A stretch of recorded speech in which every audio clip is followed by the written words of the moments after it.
2013 para analizar cómo se presenta el concepto de libertad a nivel personal, familiar, social y político en la literatura contemporánea producida por jóvenes mujeres postcoloniales y considerar entonces a esta literatura como medio de resistencia y de liberación.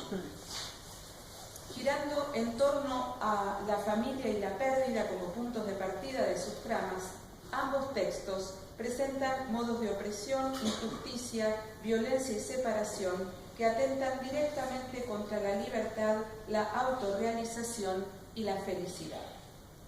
Sin embargo, las dos novelas también presentan dos modos de rebelión. De rebelión para la liberación, como la aberración, la tristeza y el sacrificio, maneras de reconstruir lo que queda de uno mismo, de la familia, la felicidad y las raíces. En las novelas los personajes pertenecen a una segunda generación de exiliados. Son jóvenes postcoloniales contemporáneos que regresan siguiendo caminos paralelos a la tierra de sus orígenes. La libertad política y económica no será, a diferencia de cómo los imperios la presentan, la única forma de vida posible. La resistencia a las categorías impuestas será otra búsqueda temática en estos textos.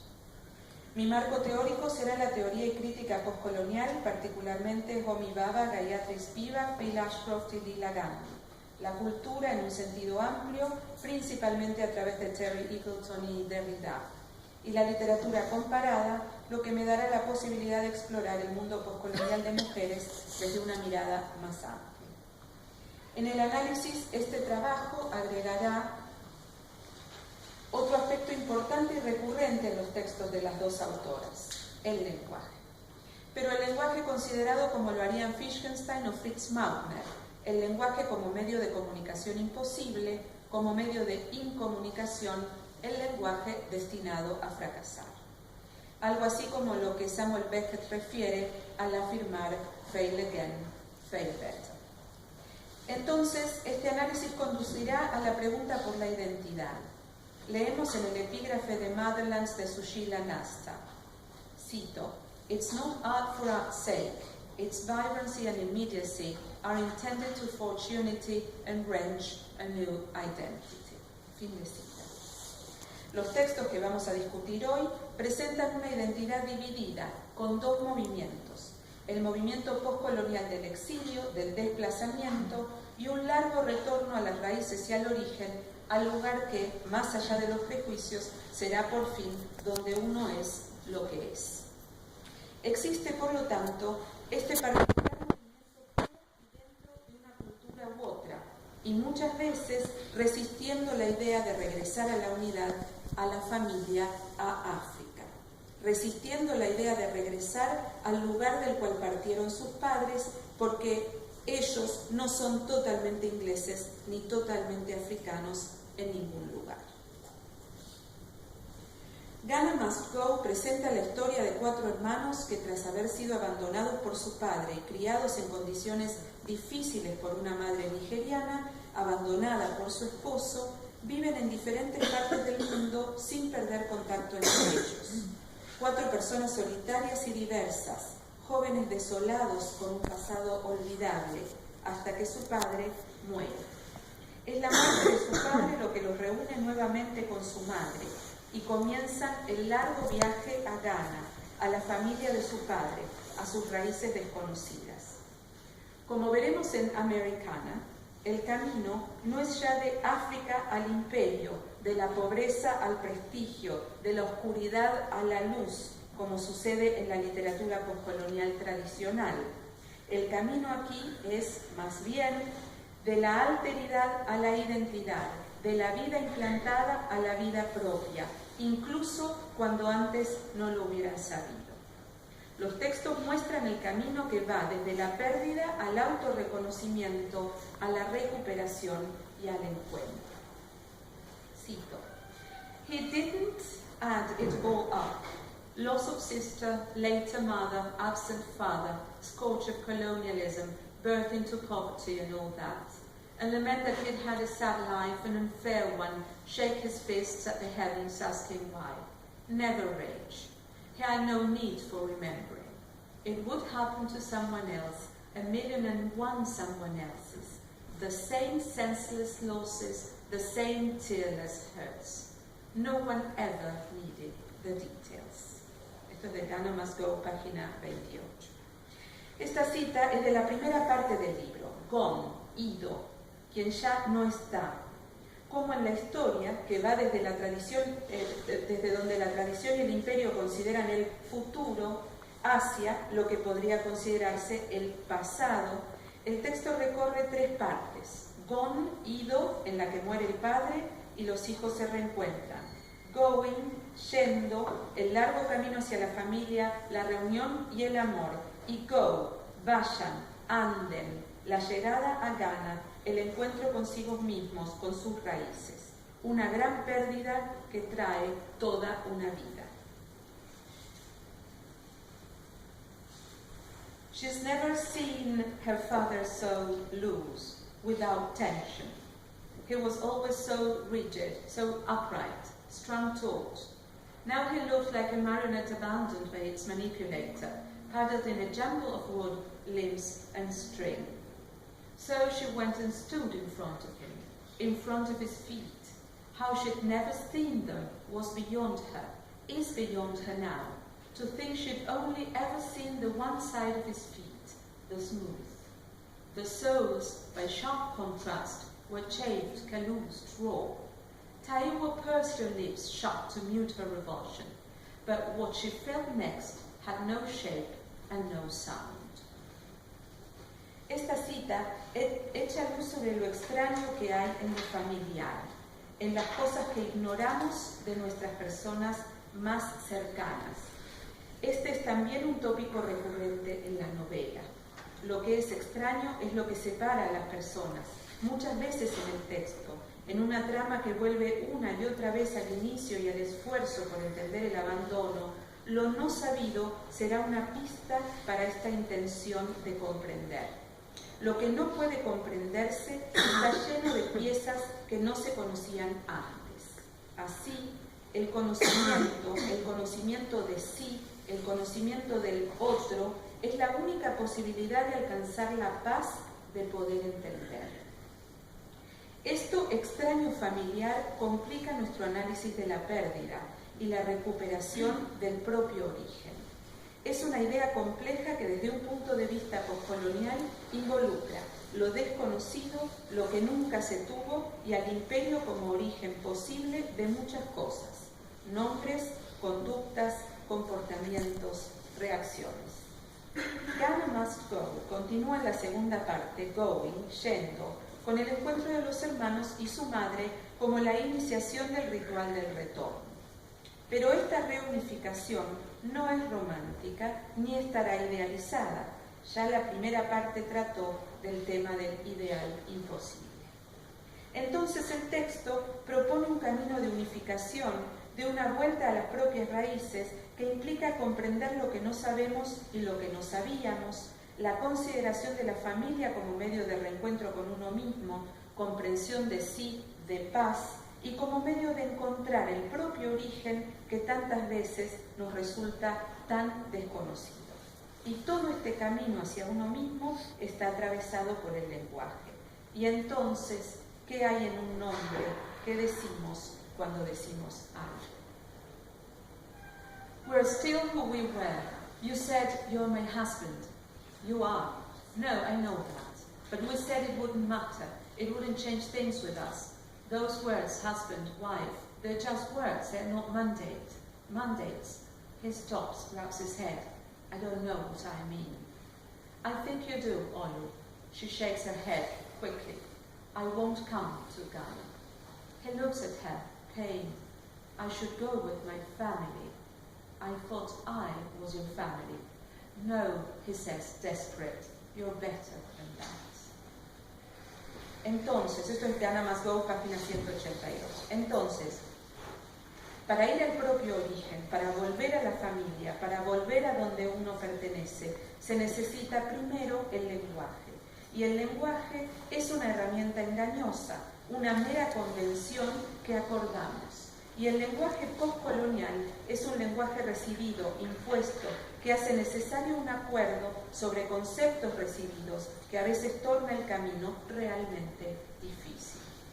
Cuando Shakespeare hace que Julieta se pregunte ¿qué hay en un nombre?, está formulando la pregunta más profunda sobre el lenguaje, sobre la identidad y sobre quiénes somos.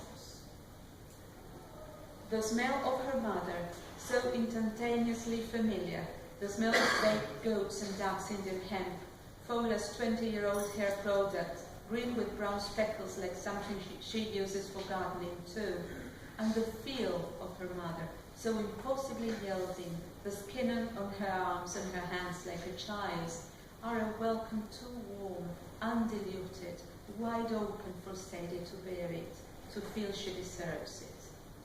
She buries her face in her mother's soft shoulder and grips her waist tightly. I am sorry, she slurs. Esto es de Ghana Must Go, página 204. ¿Qué es entonces la familia? ¿Qué es lo tan conocido, lo olvidado, lo que será? Así, en este texto, esta idea de volver a la familia es una idea tensa, dialéctica. La familia es lo familiar y lo extraño, pero vinculado sin dudas a la identidad y al propio conocimiento. La tercera parte de la novela es Go, el tercer paso en este camino del héroe. Gone, ido, la muerte del padre, del que abandonó y nunca entendió nada. La muerte de la parte fantasmal de uno mismo, la muerte de la niñez, de los traumas. Going, yendo, la unificación de los hermanos, el reunirse para conocer al otro, el retorno a la madre, el alejamiento del remordimiento y del dolor. Y go, vamos, andemos, el encuentro con la familia desconocida, la tierra desconocida, las raíces desconocidas, la propia identidad, el propio ser. How is that possible? That you've never been to Africa? Shocking, but true. Cahinta senses the frown. It's nothing to be ashamed of, he says to her quickly.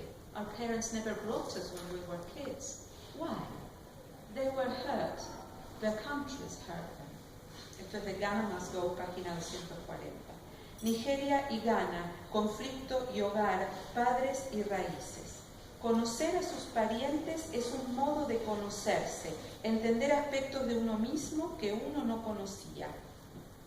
Identidad incompleta sin saberlo, caras repetidas, modos familiares para atravesar lo desconocido, olores, palabras, identidad. Now takes the hand, frowning deeply, squeezing tightly. Ekwa, she says. I'm Sadie, Sadie smiles. My name is Sadie, nice to meet you. But now is insistent.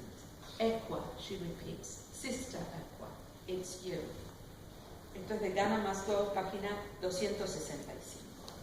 Así, cuando se recupera la identidad y los cuerpos y las almas están por primera vez donde piensan que pertenecen, y la familia se reúne, y Fowler, en su florería, necesita aprender los nombres de las especies vernáculas, un cliente entra con una bolsa que dice Ghana Must Go. Esto es un dicho que había en Ghana cuando Nigeria y Ghana estaban en guerra, y entonces en Nigeria le ponían carteles que decía Ghana Must Go, queriendo decir que los de Ghana se tenían que ir de Nigeria. Ghana debe irse, o como prefiero, hay dos traducciones posibles si lo sacamos del contexto de Ghana Must Go. Ghana debe irse, o como prefiero, Ghana Must Go. Ghana debe empezar a andar. En este texto, esa bolsa no significa que se deba olvidar el pasado, que las situaciones ocurridas entre los personajes van a desaparecer simplemente. No significa que el pasado pueda ser olvidado, que pueda olvidarse lo que a uno le han hecho y lo que uno hizo. Pero sí significa que a veces uno puede mirar hacia adelante y que el futuro es también parte de la propia identidad. Americana presenta otro tipo de retorno a la propia identidad y a las propias raíces. Sin embargo, este texto discute los mismos temas que Ghana Must Go: la familia, la pérdida, el exilio, la identidad, el regreso, desde una perspectiva distinta, pero con tramas y finales paralelos. Es como si Americana fuera una descripción en detalle de la vida de alguno de los personajes de Ghana Must Go en algún sentido. Es la historia de dos adolescentes, Ifemelu y Obinzi, ambos de Nigeria, que se separan en los tiempos de la universidad. Ifemelu se va a los Estados Unidos a la casa de su tía favorita y Obinzi irá brevemente al Reino Unido. Ambos atraviesan por momentos similares, falsear el acento, mentir acerca de sus nombres. Sin embargo, reaccionan de forma diversa ante el imperio. Ifemelu se adapta, se enamora, crece. Obinzi es más conservador, machista y tradicional en muchos sentidos. Vuelve enseguida a Nigeria, hace fortuna, se casa, tiene una hija. La historia es la historia de su reencuentro, de su culpa, de su miedo. Es la historia de un amor eterno, de identidades compartidas, de la liberación a través del amor. La familia y las raíces propias serán una parte sustancial de la trama. Como en Ghana Must Go, la familia es la seguridad y el autorreconocimiento.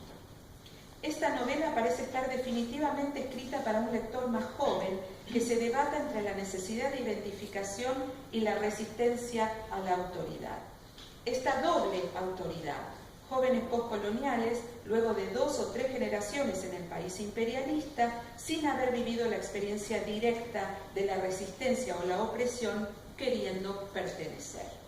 Pero la pertenencia también desde ese lugar de prestigio y moda del imperio, y analizaremos así la necesidad de imitar el acento norteamericano como una de sus manifestaciones, hasta la otra necesidad, la de pertenecer a las propias raíces, a la propia familia y a la propia cultura. Entonces, el pelo africano, en lugar de ser algo para ocultar o domesticar, será visto en el texto como una celebración, un motivo de envidia o una belleza. El texto presentará así los rasgos africanos como gloriosos y al mismo tiempo la imposibilidad por parte del imperio de distinguir la gente de las excolonias, de distinguir a cualquiera que no sean ellos mismos. Si los negros son jamaiquinos o africanos o de cualquier otra parte, da lo mismo. De esta manera, la raza y el racismo es un tema importante en Americana, especialmente cómo el imperio norteamericano ve a la raza. Years later, she wrote a blog titled Understanding America from the Non-American Black, What Hispanic Means. Hispanic means the frequent companions of American blacks in poverty rankings. Hispanic means a slight step above American blacks in the American race ladder. Hispanic means the chocolate-skinned woman from Peru. Hispanic means the indigenous people of Mexico. Hispanic means the biracial-looking folks from the Dominican Republic. Hispanic means the paler folks from Puerto Rico. Hispanic also means the blonde, blue-eyed guy from Argentina. All you need to be is Spanish-speaking, but not from Spain, and voila, you're a race called Hispanic.